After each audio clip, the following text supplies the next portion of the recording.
Okay, today we're going to see the operational amplifier bond graphs, and I'm going to show you one way that you can make your life easy here.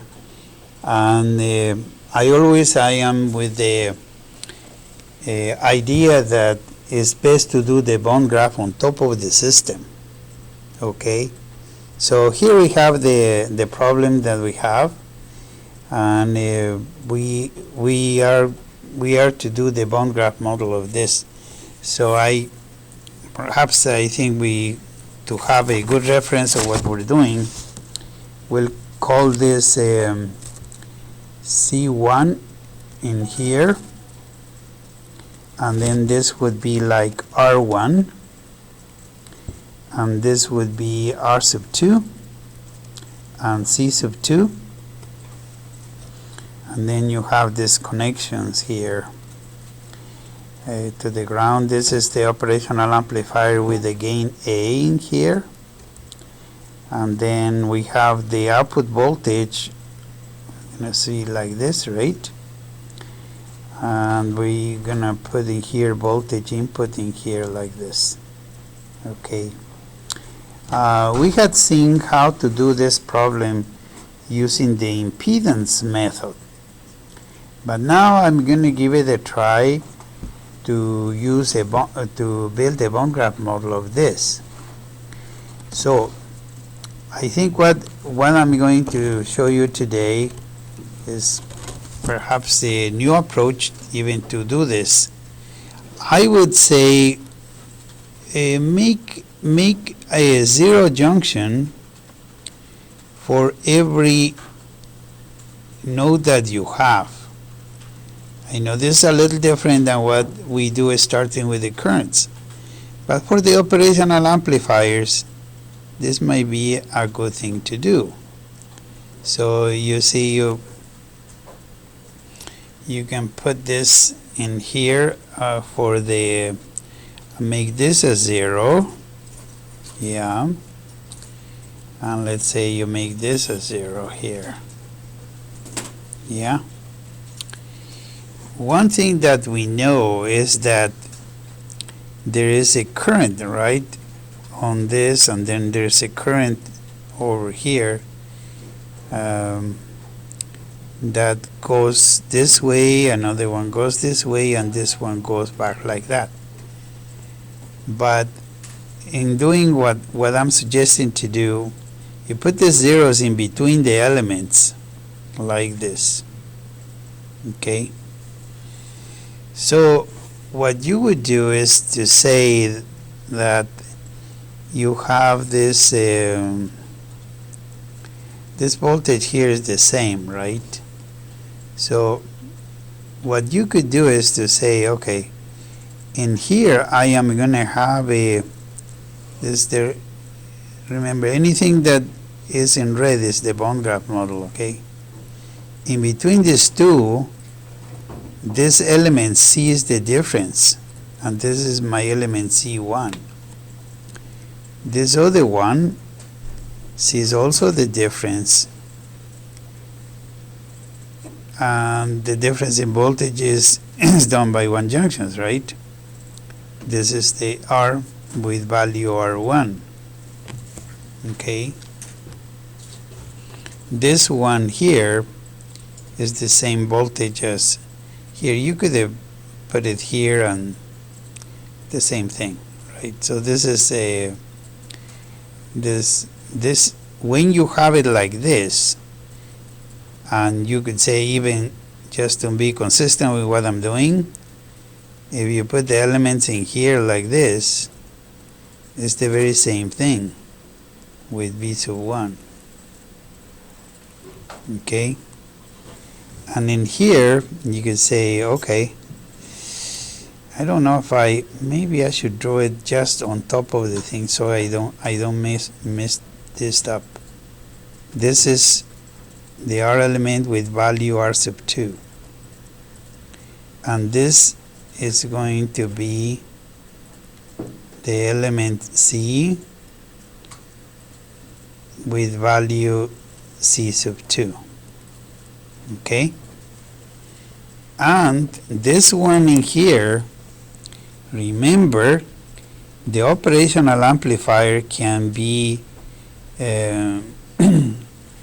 can be represented by either an OP element that transforms just the voltages and has no current in there, which is the equivalent of putting it a voltage source actually here, like this.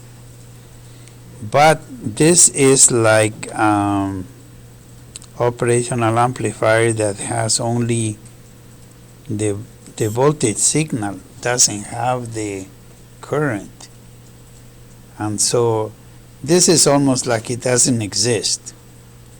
But if you enter this bond graph model, it will work. So I think that one thing that we could do is to use this bond graph to build it in CAMG. And once you have it in here, what's the transfer function that you want?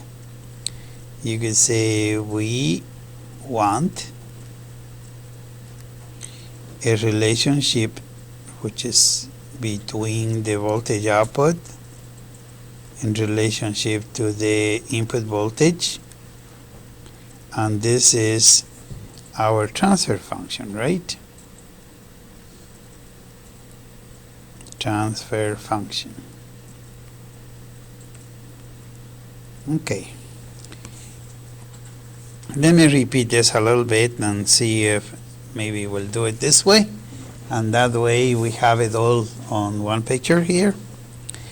And in here what I did is, on top of the blue graph, which is the actual system, I drew this bond graph model that is in red.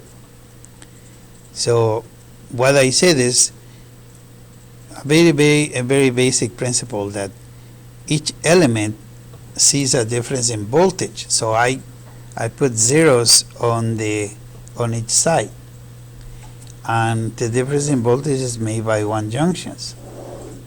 So I am doing this what I think is helpful for the operational amplifiers. This does not change the method that I have told you before, that when you have the loops start with the currents, you can do that. It's okay. You can have this is an equivalent bond graph to that also. So do not worry about that.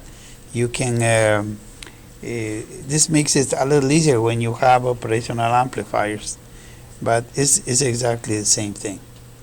So what I would do is, let me see if we can have two screens here, one with my operational amplifier picture and with my bond graph, and one with the CAMG software. So why don't we do that? See. Okay. No. Where am I?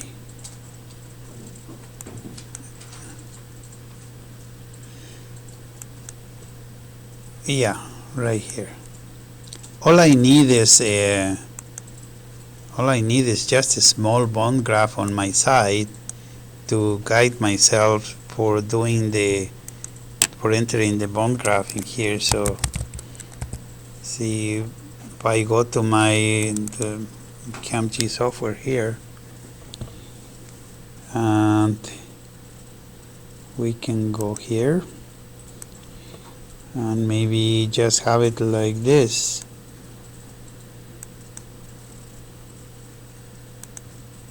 There you go. So I am going to go and work on this using the mouse. Let's see here. Make sure that the range of motion is just your screen here, because I need to have both of these screens to be able to transfer the bone graft model onto the CAMG software. So here we go. Let me go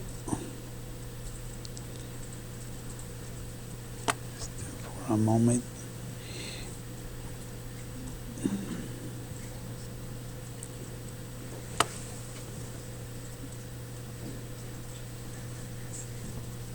File new.